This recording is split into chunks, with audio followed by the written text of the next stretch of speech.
Thai support की बात करें तो ये देखो, आप मेरे लिए जो थाई सपोर्ट आप देखोगे तो काफ़ी अच्छा है, मतलब प्रॉपर यहाँ तक मेरे को सीट मिल जाती है। पर अगर हम 3 एडल्ट्स को बैठाने की बात करें तो ये सीट पे वो पॉसिबल नहीं होगा। जैसे मैं क्लच को रिलीज़ करूँगा तो गाड़ी अपने आप चलने लग जाएगी, मेरे को एक्सीलरेट करने की कोई भी यहाँ पे ज़रूरत नहीं रहेगी। मॉडरेट ट्रैफिक में अगर आप ड्राइव करते हो सिटी में तो आपको ये 13-14 की फ्यूल एफिशिएंसी निकाल के देगा। स्टेट में जो भी इंडिया में कारें आती है उसमें से ये सबसे ज़्यादा सेफ गाड़ी है।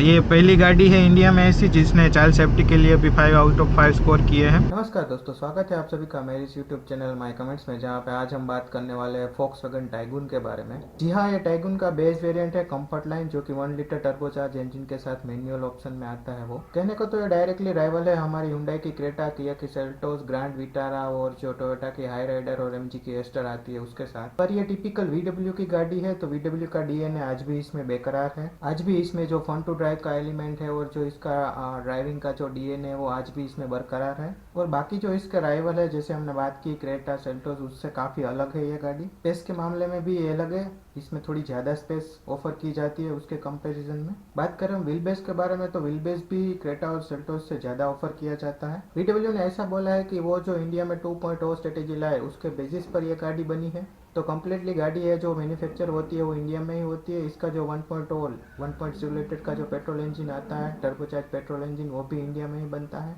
VW की ये जो 2.0 स्ट्रेटेजी है उसके बारे में बात करने जाए तो उसके चलते VW ने इसकी प्राइस कम रखी है। आप अगर बात करें पोलो और वेंटो, वो सब आती थी, उसके कंपैरिजन में इसकी प्राइस काफ़ी कम है। तो साइज़ के मामले में इसकी जो प्राइस है वो डेफिनेटली कम है। अगर आप जो वेंटो और पोलो जो आया करती थी उसके कंपैरिजन में अगर मटेरियल क्वालिटी के बारे में बात करना चाहेंगे तो डेफिनेटली 19-20 का फ़र्क है। टाइगुन जो कि मेड इन इंडिया प्रोडक्ट है तो उसकी मटेरियल क्वालिटी है वो डेफिनेटली पोलो और वेंटो से थोड़ी कम, थोड़ी नीची रखी गई है, मतलब डाउनग्रेडेड है। तो चलिए चलते हैं और देखते हैं क्या कुछ ऑफर करती है अपने एक्सटीरियर इंटीरियर में, और बाद में ड्राइव करते वक्त बात करेंगे कि ड्राइविंग करने में ये गाड़ी कैसी है। As per typical VW design, VW अपनी गाड़ियों को सिंपलिस्टिक रखने में थोड़ा ज़्यादा मानता है। स्कोडा की तरह नहीं है। हाँ, हालांकि स्कोडा कुसाक और ये दोनों गाड़ियाँ एक ही प्लेटफॉर्म पे बेस है। चेसिस और ड्राइविंग डायनामिक्स वो सब कुछ सेम टू सेम ही मिलते हैं। पर स्कोडा की आप अगर डिज़ाइन देखोगे तो वो थोड़ा मॉडल लुक देने की कोशिश करते हैं, जो कि यंग जनरेशन को ज़्यादा अट्रैक्ट करते हैं। VW का कोशिश यही रहती है हमेशा कि वो सिंपलिस्टिक और सोबर लुक दे अपनी गाड़ियों के बाद। तो चलिए अभी बात करते हैं इसके एक्सटीरियर के बारे में। तो एक्सटीरियर में से आपको डेफिनेटली वो लगेगा कि गाड़ी है वो क्रेटा के सेगमेंट की है, मतलब कॉम्पैक्ट एसयूवी है। काफ़ी बड़ी लगती है आपको आगे से, अगर फ्रंट लुक में से देखोगे तो। यहाँ पे आपको बीच में बड़ा सा VW का लोगो दिया गया है। यहाँ पे आपको जो मिलता है वो ड्यूल वेम हेलोजन मिलता है, मतलब कि यहाँ पे कोई भी LED का सेटअप नहीं है, पर ये जो हेलोजन लैंप दिए गए हैं वो प्रॉपर आपको लाइट में भी थ्रो करेगा। यहाँ पे आप देखो तो यहाँ पे आपको रिफ्लेक्टर बेज में इंडिकेटर मिलता है। ये बेस वेरिएंट है कंफर्ट लाइट, तो आपको कहाँ पे भी LED का प्लेसमेंट नहीं मिलेगा, सभी जगह पे आपको हेलोजन ही यूज़ किए हुए हैं। यहाँ पे आप देखोगे तो यहाँ पे आप क्रोम का इंसर्ट दिया गया है। इंडिया में ज़्यादातर गाड़ियों में हम क्रोम का इस्तेमाल देखते हैं। वो डेफिनेटली इसके लुक्स को थोड़ा बहुत अच्छा बनाने में भी मदद करता है। अगर इसके ग्रिल के बारे में बात करें तो यहाँ पे आपको कोई भी ओपन स्पेस नहीं मिलती है, कम्प्लीटली क्लोज ग्रिल ही है। एयर इनटेक आपको जो इंजन के लिए दिया गया वो यहाँ से दिया गया है, मतलब यहाँ से एयर इनटेक होगी और यहाँ से इनटेक होगी। यहाँ पे आपको कोई भी एयर इनटेक का प्लेसमेंट नहीं मिलता है। यहाँ पे हॉर्न के लिए थोड़ी बहुत जगह दी गई है। साइड प्रोफाइल की बात करें तो साइड प्रोफाइल में कुछ खास है नहीं बात करने को। अगर हम टायर साइज़ की बात करें तो टायर साइज़ में यहाँ पे 205/16 R16 का आपको टायर मिलता है। यहाँ पे बेस वेरिएंट है तो डेफिनेटली आपको कोई भी अलॉय का ऑप्शन नहीं मिलेगा, स्टील रिम का ही ऑप्शन मिलता है। यहाँ पे अगर हम ORVM पे देखो तो यहाँ पे बेस वेरिएंट होने के बाद भी यहाँ पे आपको इंडिकेटर जो मिलता है वो ORVM पे प्लेस आपको मिल जाएगा। डोर हैंडल पे कोई भी रिक्वेस्ट सेंसर नहीं मिलता है इस गाड़ी में। आपको की से ही अनलॉक करना पड़ेगा। और अगर आपको की इंसर्ट करके, अगर आपकी की बैटरी ख़त्म हो गई है तो की इंसर्ट करके आपको अगर गाड़ी को अनलॉक करना है तो यहाँ पे उसका प्लेसमेंट दिया गया है। ये पूरा का पूरा जो पोर्शन है वो आप निकाल सकते हो और उसके अंदर आपको की इंसर्ट करने का प्लेसमेंट मिल जाएगा। रियर टायर की बात करें तो रियर टायर भी सेम 205/16 R16 का ही आपको मिलता है। तो यहाँ पे रियर टायर भी सेम टू सेम ही है, यहाँ पे भी कोई अलॉय व्हील का ऑप्शन नहीं मिलता है। अगर हम ब्रेकिंग की बात करें तो आपको यहाँ पे फ्रंट टायर में डिस्क ब्रेक मिलती है और रियर टायर में आपको ड्रम ब्रेक मिलती है। अगर हम रियर लुक के बारे में बात करें तो रियर में आपको थोड़ा बहुत ऐसा लगेगा कि बिजी डिज़ाइन है, यहाँ पे भी सिंपलिस्टिक रखने की कोशिश की गई है, पर VW का कहना है कि उन लोगों ने यहाँ पे इन्फिनिटी कनेक्टेड टेल लैंप दिए गए हैं। तो ये जो पोर्शन देख रहे हो वो पूरे का पूरा जो पोर्शन आपको मिलता है वो LED में पोर्शन है। ये जो कंप्लीट LED है वो हर समय जलती नहीं रहेगी, जब भी आपकी हेडलाइट ऑन होगी तभी वो LED पोर्शन है वो ऑन होगा। बाकी यहाँ पे आपको एक्चुअल प्लेसमेंट दिया गया है, यहाँ पे इंडिकेटर का प्लेसमेंट है जो कि हेलोजन में दिया गया है, और ये स्टॉप लाइट सिग्नल है वो भी हेलोजन में ही आपको दिया गया है, और वो कंप्लीट जो कनेक्टेड लाइट है वो आपको डेफिनेटली LED में मिलती है। आपको यहाँ पे 3 पार्किंग सेंसर मिलते हैं, यहाँ पे 4 पार्किंग सेंसर नहीं दिया गया है। डेफिनेटली प्राइस को लो रखने के लिए इधर उधर कॉस्ट कटिंग आपको देखने को मिलेगी, पर वो कोई बड़ा प्रॉब्लम नहीं है। पार्किंग सेंसर फिर भी बहुत ही अच्छी तरीके से काम करता है। बीच में अगेन VW का लोगो दिया गया है, यहाँ पे टाइगुन की बेजिंग मिलती है, यहाँ पे TSI इसका जो टर्बोचार्ज 1 लीटर इंजन है, इसका ये जो TSI वाला इंजन आता है वो अवार्ड विनिंग इंजन है। उसने काफ़ी अवार्ड भी हासिल किए हैं, जब वो पहले पोलो में आया करता था तभी से वो मतलब अच्छा खासा एक इंजन है और उसका नाम भी अच्छा खासा है। डेफिनेटली आपको ऊपर यहाँ पे बेस वेरिएंट में ऐसा शार्क फिन एंटेना नहीं मिलेगा, पर नॉर्मल एंटेना मिलेगा, और यहाँ पे आप देख सकते हो कि stop signal, high mount stop signal भी आपको मिल जाता है। अगर नीचे की तरफ आओ तो यहाँ बम्पर ब्लैकआउट रखा गया है विजुअल बल्ब कम करने के लिए, और यहाँ पे भी आपको क्रोम का इंसर्ट दिया गया है डेफिनेटली गाड़ी का लुक को एनहांस करने के लिए। बाकी इस साइड में अगर हम बात करें तो कुछ बदलाव नहीं है, सेम टू सेम ही है, कुछ ज़्यादा बात करने को है नहीं। चलिए अभी चलते हैं इसके इंटीरियर के अंदर, और इंटीरियर में बात करते हैं कि क्या कुछ है ऑफर करती है। इंटीरियर में जाने से पहले अगर हम इसकी की के बारे में बात करें तो यहाँ पे आपको ऐसी सिंपल की मिलती है लॉक अनलॉक और बूट ओपन करने के लिए। ये फ्लिप की है, डेफिनेटली आपको कोई भी पुश स्टार्ट स्टॉप एंट्री नहीं मिलती है। पीछे की साइड में आपको यहाँ पे VW का लोगो मिल जाता है।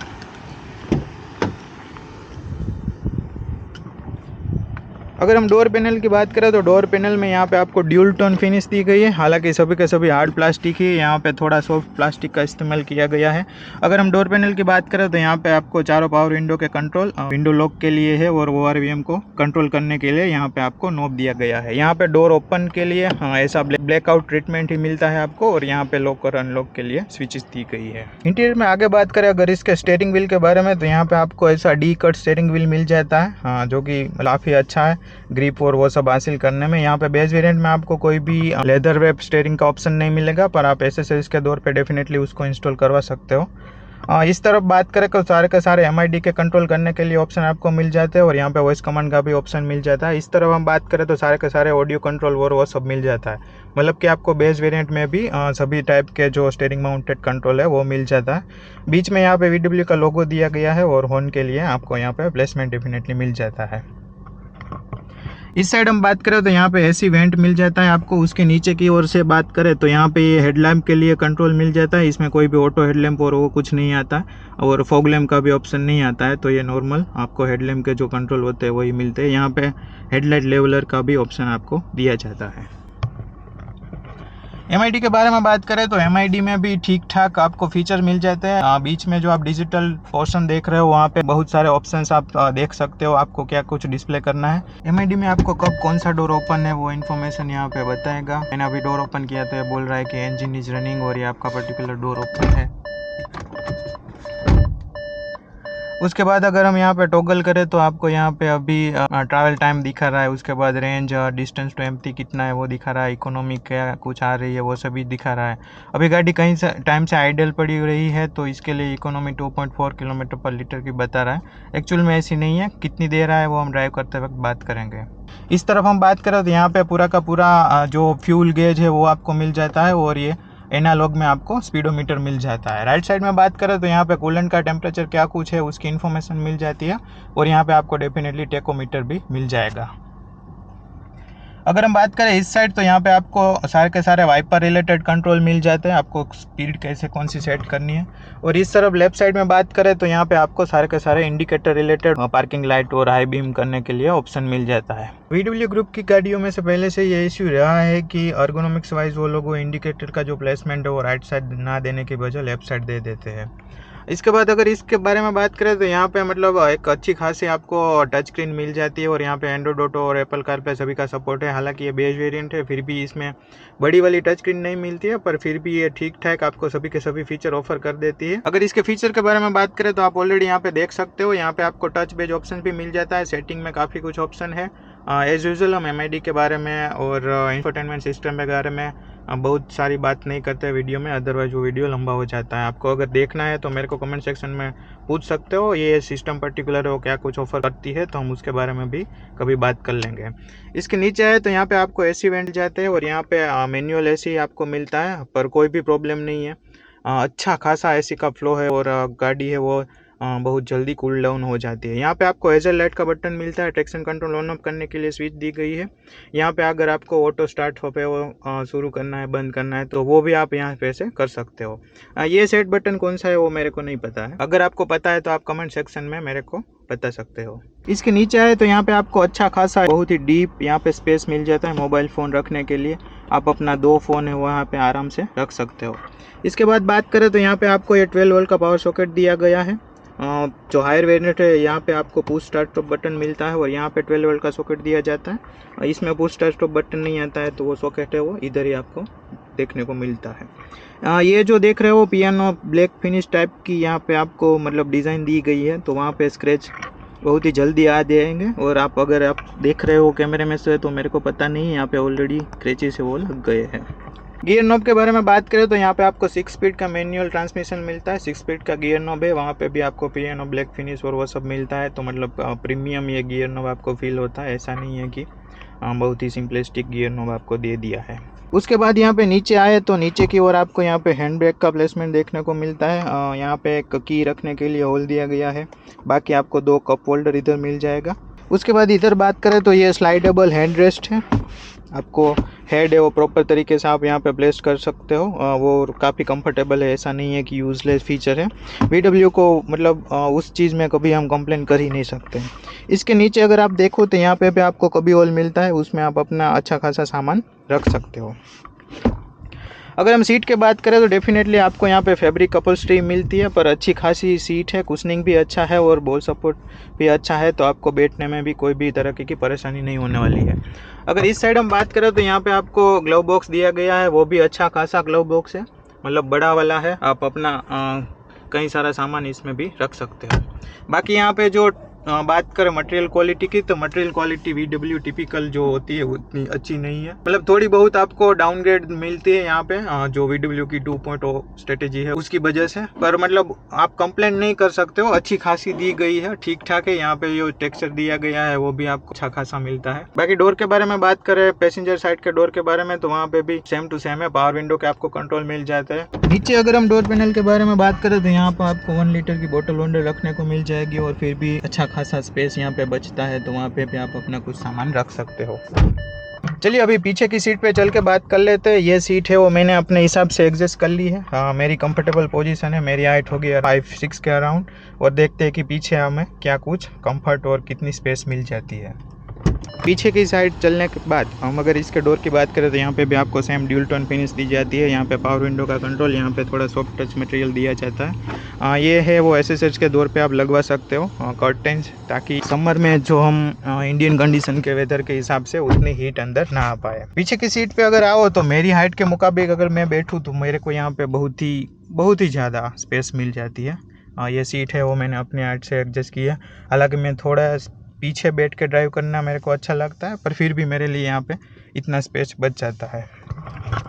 थाई सपोर्ट की बात करें तो ये देखो आप, मेरे लिए जो थाई सपोर्ट आप देखोगे तो काफ़ी अच्छा है, मतलब प्रॉपर यहाँ तक मेरे को सीट मिल जाती है, तो मेरे को तो बैठने में कोई भी यहाँ पे परेशानी फील होने वाली नहीं है।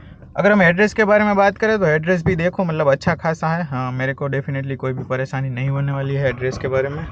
इधर एमिनिटीज़ के बारे में बात करें तो यहाँ पे आपको 2 ऐसी वेंट मिल जाते हैं। आप अपने हिसाब से यहाँ पे ब्लोअर और वो सब कुछ एडजस्ट नहीं कर सकते हो, स्पीड एडजस्ट नहीं कर सकते हो, पर इसकी जो डायरेक्शन सेट करनी है तो आप अपनी तरह से कर सकते हो। यहाँ पे बेस वेरिएंट में आपको कोई भी USB और वो सब ऑप्शन नहीं मिलता है, टॉप वेरिएंट में आपको डेफिनेटली वो सब ऑप्शन मिल जाते हैं। बाकी पीछे के डोर में भी डोर पॉकेट अच्छे खासे बड़े हैं। यहाँ पे भी आप अपने 1 लीटर की बोतल रख सकते हो, फिर भी स्पेस बच जाता है डेफिनेटली। अगर हम बात करें यहाँ पे आपको हेडरेस्ट के बारे में, तो यहाँ पे 3 प्रॉपर एडजस्टेबल हेडरेस्ट आपको मिल जाते हैं, पर अगर हम 3 एडल्ट्स को बैठाने की बात करें तो ये सीट पे वो पॉसिबल नहीं होगा, क्योंकि यहाँ पे ये जो दी गई है वो थोड़ी बहुत हाइटेड है, तो बीच में जो बंदा बैठेगा उसको डेफिनेटली बैठने में परेशानी होगी। यहाँ पे हम बात करें तो ये भी मतलब बॉल सपोर्ट के लिए थोड़ी यहाँ पे हाइट बढ़ जाती है, तो वो प्रॉपर सीटिंग अरेंजमेंट नहीं होगी, पर ठीक है, 2 एडल्ट और 1 बच्चे को आप डेफिनेटली यहाँ पे बिठा सकते हो। आपको यहाँ पे तीनों सीट के लिए प्रॉपर 3 पॉइंटर सीट बेल्ट मिलते हैं, तो सेफ्टी के लिहाज से यहाँ पे भी कोई भी आपको परेशानी नहीं होने वाली है। बाकी ऊपर की साइड बात करें तो यहाँ पे आपको एलईडी के प्लेसमेंट मिल जाते हैं, एलईडी लाइट ही मिल जाती है आपको, आगे की ओर भी एलईडी लाइट मिल जाती है आपको। चलिए अभी एक बार बात कर लेते हैं कि इसकी बूट स्पेस क्या है। बूट के बारे में बात करें अगर हम, तो यहाँ पे आपको 385 लीटर की बूट स्पेस मिल जाती है, काफ़ी बड़ी है, मतलब आप अपना अच्छा खासा सामान यहाँ पे रख सकते हो और फैमिली ट्रिप करनी है तो आपको कोई भी परेशानी यहाँ पे नहीं होने वाली है। यहाँ पे हम सीट की बात करें तो यहाँ पे 60-40 स्प्लिट सीट का ऑप्शन नहीं मिलता है, कम्प्लीटली फोल्डेबल सीट है, तो वो एक आप देख सकते हो कि नेगेटिव पॉइंट में आप कैलकुलेट करो। बाकी पार्सल सेल्फ का भी ऑप्शन आपको मिल जाता है डेफिनेटली इसके बेस वेरिएंट में ही। तो चलिए अभी बात करते हैं कि क्या कुछ ये ऑफ़र करती है हमें ड्राइविंग के वक्त। तो मैं जैसे ही गाड़ी को स्टार्ट करूंगा, पहला इग्निशन ऑन करूंगा, तो आप यहाँ पे देख सकते हो कि सभी के सभी आपको सिम्बल्स होते हैं, तो वो आपको दिखाते हैं। यहाँ पे मेरे को MID में सर्विस का भी रिमाइंडर वो शो कर रही है। मैं गाड़ी स्टार्ट करूँगा, तो गाड़ी स्टार्ट करने के बाद आपको 1 सिलेंडर का जो नेचर होता है, तो वो मतलब आइडल स्टेट में थोड़े बहुत वाइब्रेशन फील हो गए, बहुत ही नॉमिनल वाइब्रेशन से, ना ज़्यादा फील नहीं हो गए, पर डेफिनेटली ये 3 सिलेंडर इंजन है, उसका नेचर तो शो करता है जब भी आप स्टार्ट करते हो तब। बाकी गियर नॉब पे और कहीं पे भी आपको कोई भी वाइब्रेशन फील नहीं होने वाले डेफिनेटली।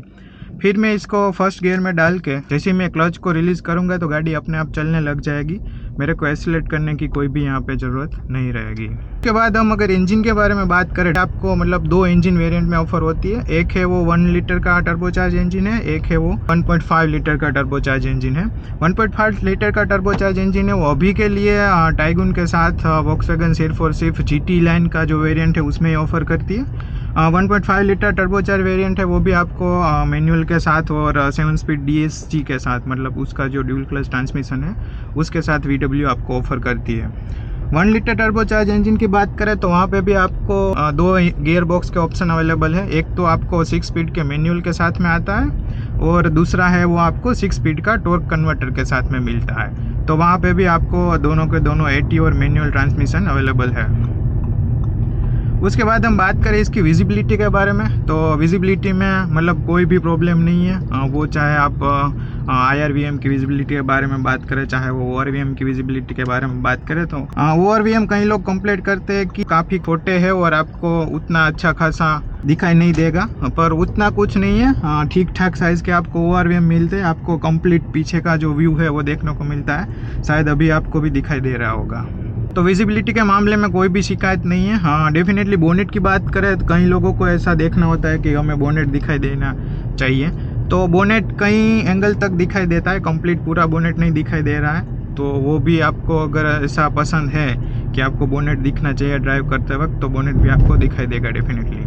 और अगर आपको कंप्लीट पूरा बोनेट देखना है तो आप हाइट एडजस्टेबल सीट इसमें मिल जाती है आपको, तो वो सीट की हाइट है वो उस तरह से एडजस्ट करके भी आप बोनेट देख सकते हो।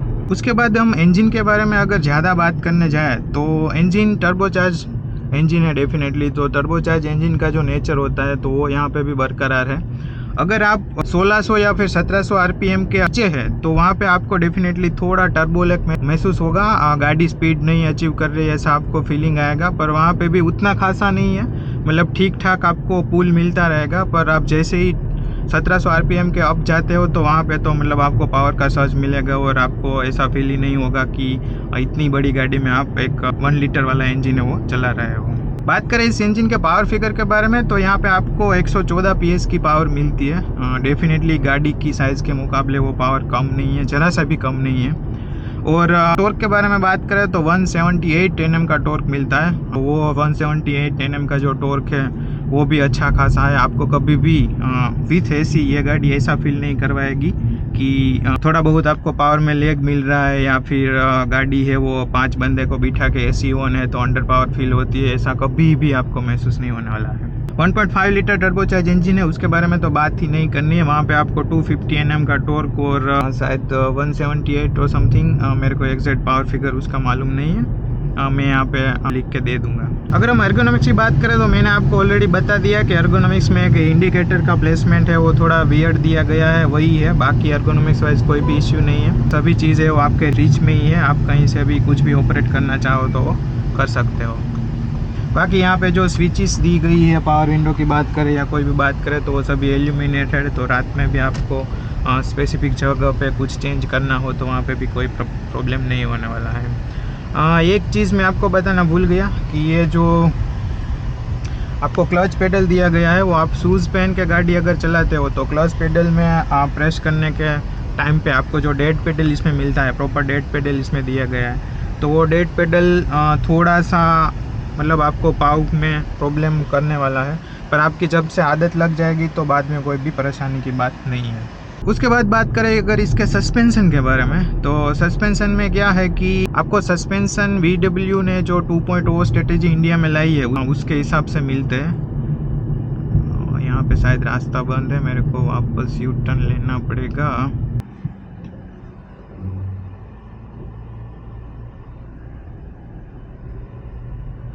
देखो, विदाउट रेस्टलेशन गाड़ी उठने में कभी भी आपको परेशानी नहीं देगी, आप स्टॉल नहीं कर पाओगे इस गाड़ी को, वो श्योर है।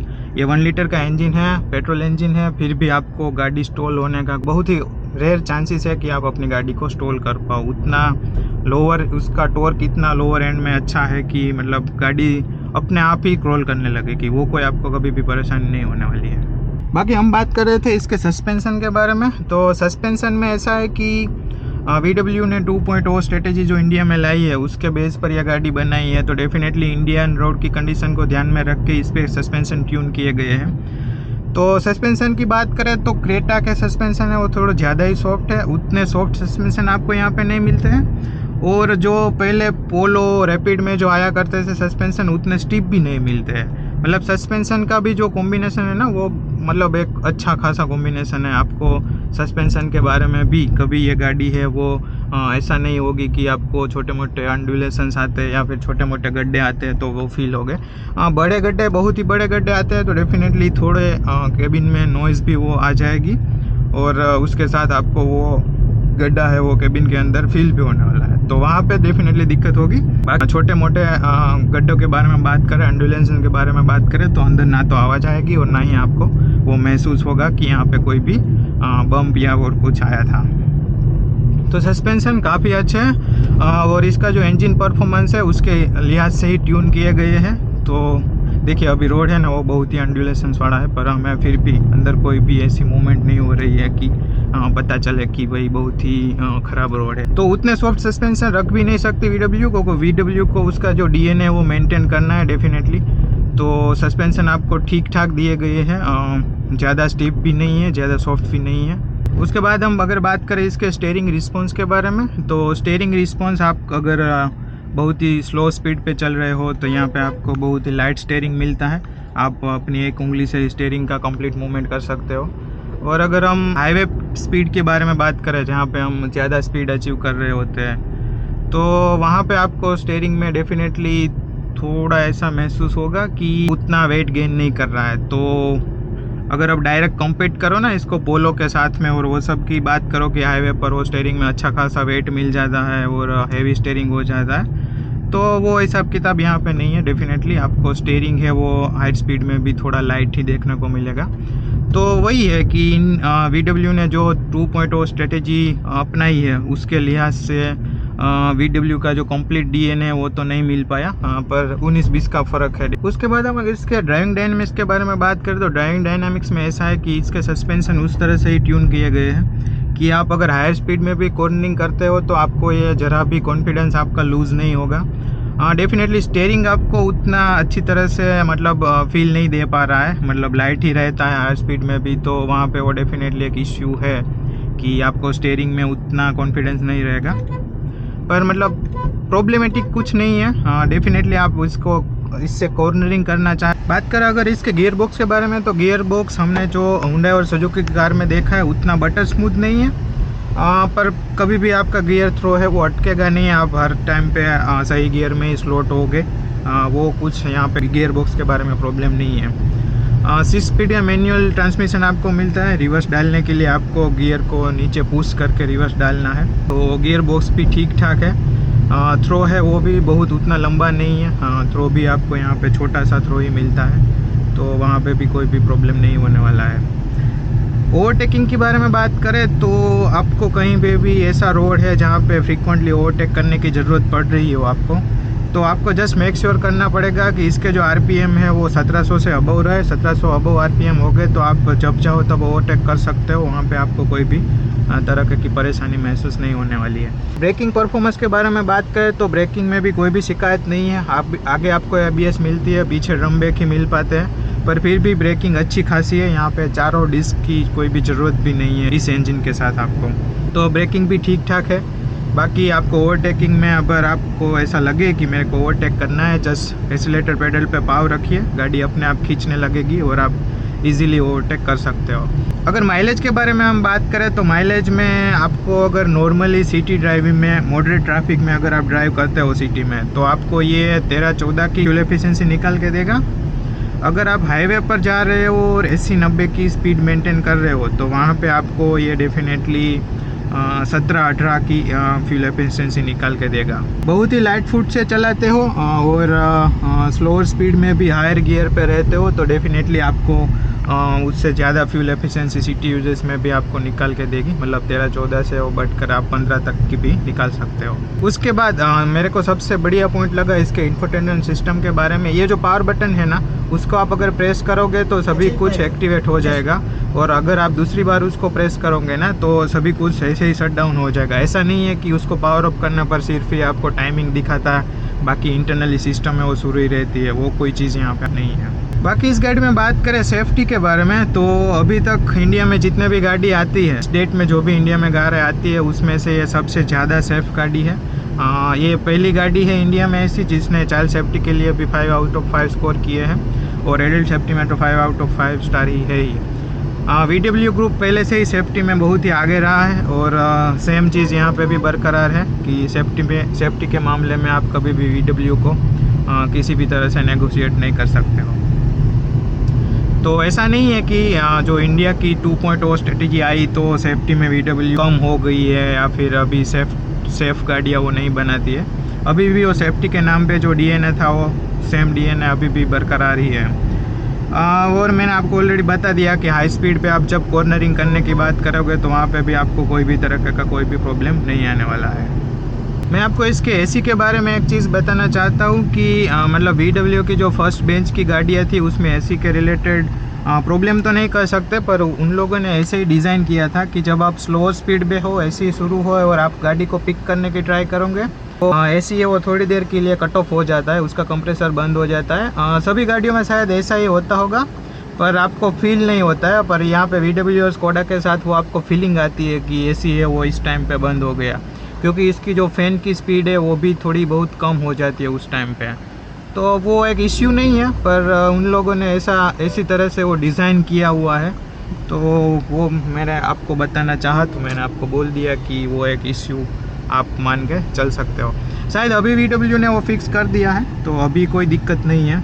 और दूसरी बात करें तो फर्स्ट बैच की VW की जो गाड़ियाँ थी, जब ये टाइगुन लॉन्च हुई उसके बाद की जो उस टाइम की जो फर्स्ट बैच की गाड़ियाँ थी उसमें आपको रेटलिंग साउंड का भी थोड़ा बहुत इश्यू रहता था। ये भी फर्स्ट बैच की गाड़ी है, पर इसमें मेरे को अभी तक मतलब अच्छी खासी गाड़ी चल गई है, पर अभी तक कोई भी रेटलिंग नॉइस और कहीं से भी च्यूं चा की आवाज़ नहीं आ रही है। देखिए अभी मैं 6th गियर में हूँ और 50 की आसपास मैंने पिक किया, तो गाड़ी ने थोड़ी देर तक मतलब ऐसा इमीडिएट रिस्पॉन्स नहीं किया, क्योंकि RPM है वो 1000 के आसपास ही थे, तो उस टाइम पे डेफिनेटली गाड़ी को थोड़ी हिचकिचाहट होती है पिकअप लेने के लिए। पर अगर आप गियर डाउन कर देते हो और RPM 1700 से अबव चले जाते हैं तो डेफिनेटली तुरंत ही पिकअप कर लेती है। तो यही चीज़ें थी VW टाइगुन के बारे में। अगर मैंने कुछ बताना रह गया है और आपको जानना है तो मेरे को आप डेफिनेटली कमेंट सेक्शन में कमेंट डाल सकते हो, मैं उसका रिप्लाई तुरंत ही करने की कोशिश करूँगा और मैं आपको पूरी तरह से सेटिस्फाइड आंसर भी दूंगा। तो बस इस वीडियो में तो बस इतना ही। मिलेंगे किसी और गाड़ी के साथ एक नेक्स्ट वीडियो में, तब तक के लिए सेफ ड्राइव करें, सुरक्षित रहें। धन्यवाद।